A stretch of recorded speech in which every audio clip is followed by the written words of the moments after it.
Invest in your team, Noah. Invest in people. Today is the first day of the Beyond Active conference. Very excited to be here. I've walked straight in here and beeline for the food and the coffee. The important stuff. Holy screen. It's an even bigger screen. We are back for a new season of Snap Diaries. We're sitting here with Sophie. She's feeling a bit under the weather, but that's okay. We power through. We're going to be checking out Beyond Active 2025, a fitness expo here in Singapore. And you guys will be meeting Blake, who is our head of support for the APAC region in our Brisbane office HQ. It is 9:08 on our first day at the conference. It's early for Noah. It's early, it is early. Usually don't get in at this time, but we've got a long 2 days ahead of us.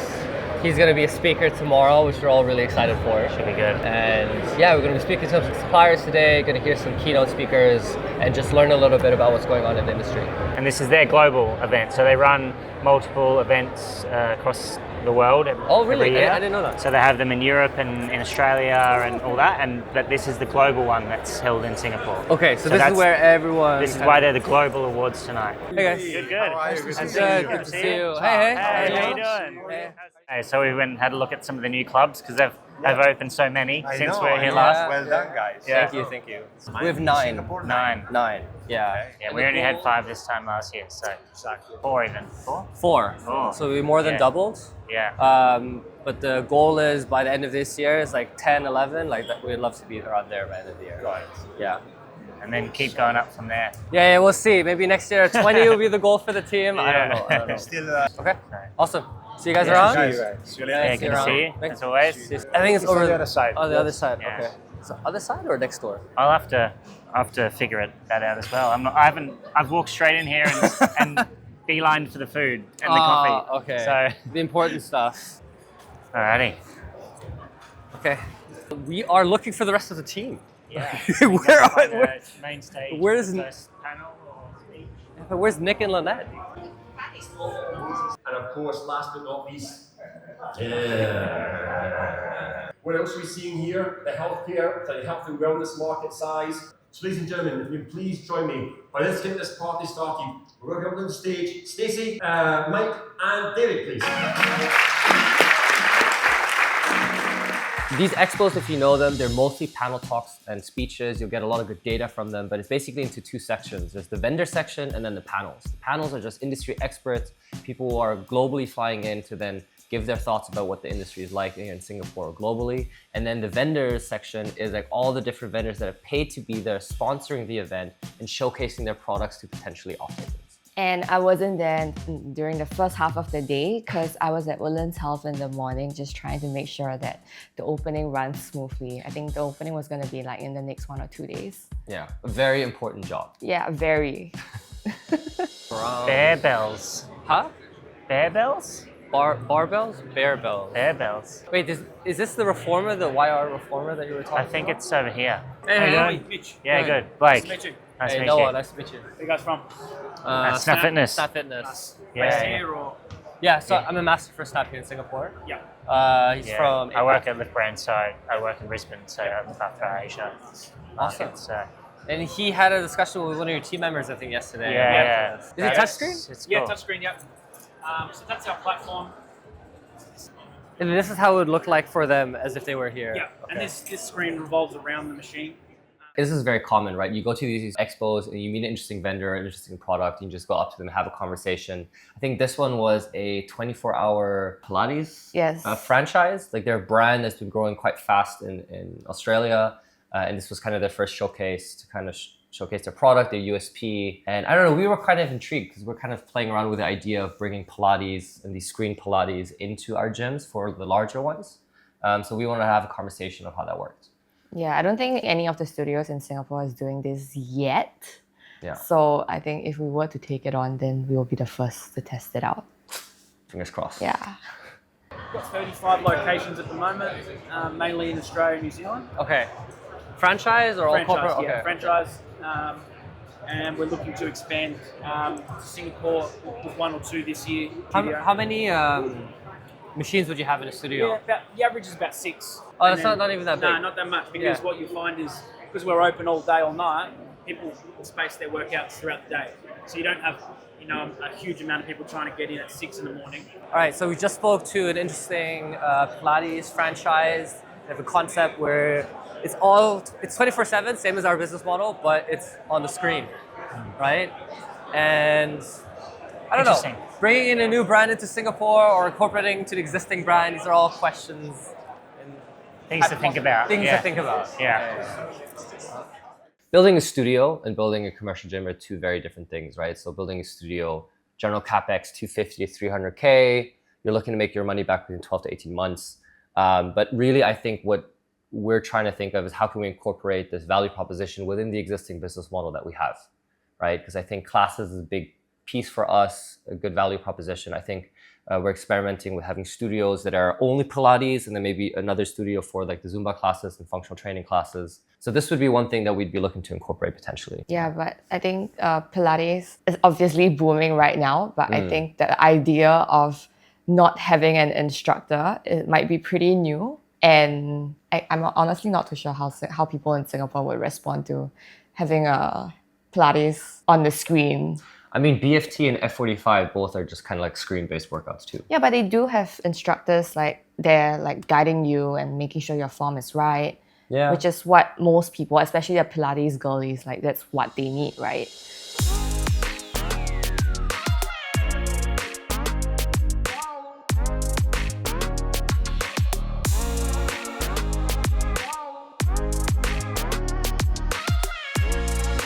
Look, this is their new Life Fitness machine. And then It looks so much like Techno Gym, like they just had to add the light. It does look like Techno Gym. The arms, yeah. And then Matrix has a new one as well. Let's go check out Matrix. Yeah, Onyx, I think it's called, or something like that. Ooh. Holy screen. It's an even bigger screen. Wait, let me take a picture of this. This is a flex. Oh yeah, look at my screen. No, next year's like, I've got a bigger screen. Yeah. Yeah, it just feels like every year the screens just get bigger and bigger.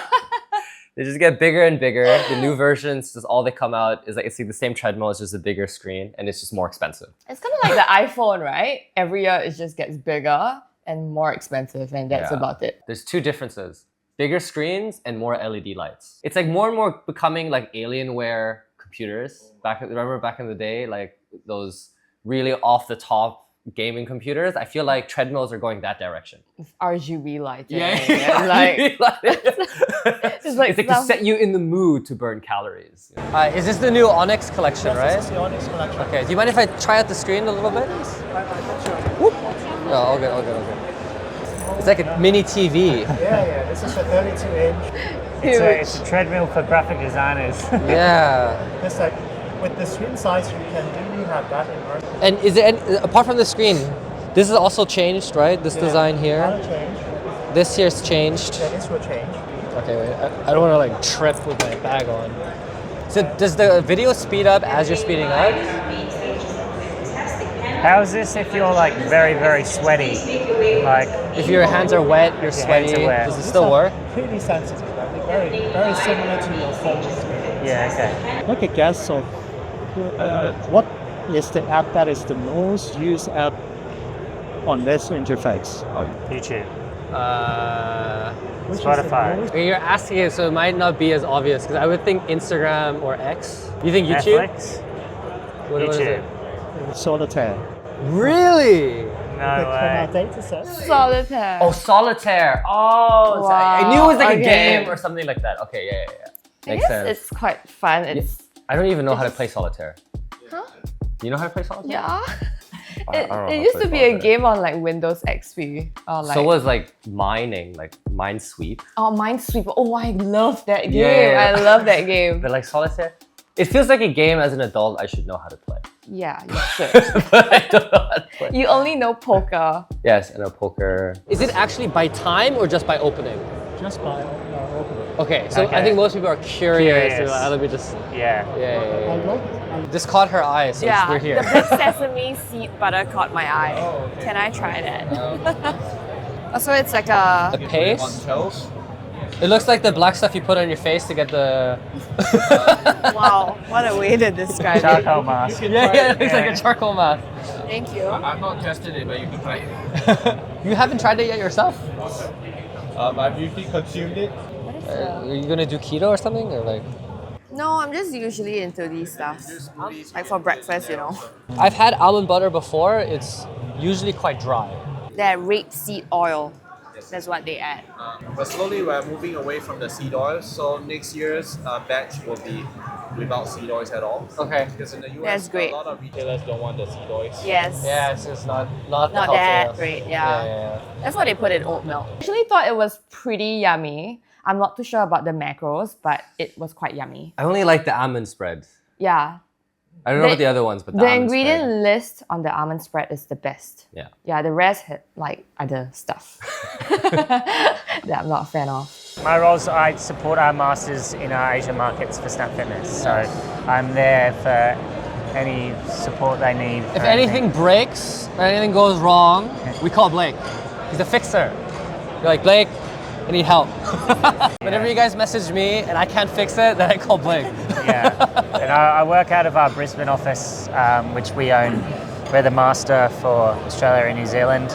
They obviously have a department for, you know, marketing, development, all the rest of it. And they call me a mini head office for Asia. So there's a head office and then there's Blake. There's Blake. He's a microcosm of everything Snap. Yeah. So Blake's actually our #1 support pillar. He's been with us not since day one actually. He had a different role at the beginning and then he actually left Snap and then he came back taking up a more senior support role for us. But he's been really, really good in basically helping us grow to where we're at right now. And he's been my go-to and I think Sophie's go-to if anything goes wrong to really help us out and fix things. So thank you, Blake. Blake, you're amazing. Doing an amazing job. it's the main part of a lot of these conferences is the networking part. Yeah. You know, reminding suppliers what they need to do to improve on. In a very subtle social way. And things like that as well, because things just get done in person more than they do via email and all the rest of it. So one piece of information that I thought was very interesting, it was the only thing that really stuck to my head that I wrote down, was somebody was talking about using access and retention data as a measure of price elasticity of your consumers. So if you have low retention and high access rates and member access rates, that is a good indicator for you actually having upward price elasticity to increase prices year on year. Whereas if your attrition is slightly on the higher side or your access rates are maybe like less than 2 a week on average, then you have to do something more to build community to be able to afford that. I thought that was a really interesting, valid point. And they were talking about price increases and attrition rate in the first talk. That I thought was the most interesting conversation so far. They're also talking about price increases 3 or 4 times a year, which sounds like a lot. Yeah, no, that 3 or 4 times a year seems like a lot. You can definitely do it alongside CPI increases and things like that yearly. Once a year, for sure. And then, you know, whenever you've gotten a modernization, of course, and things like that as well. Yeah, we got a few hours left to go. We got a few panels. We got the gala dinner tonight, so a few things to look out for. The largest sportswear company in China, and we pulled in Chip Wilson, the founder of Lululemon, to acquire Hammer Sports. You may or may not know the name Hammer Sports, but definitely know the brand. That last talk was the most interesting talk out of the whole day. The guy on the screen was good speaker, wasn't he? Oh, really, really insightful from investors' private equity view. I agree. I was the most engaged in that one, for sure.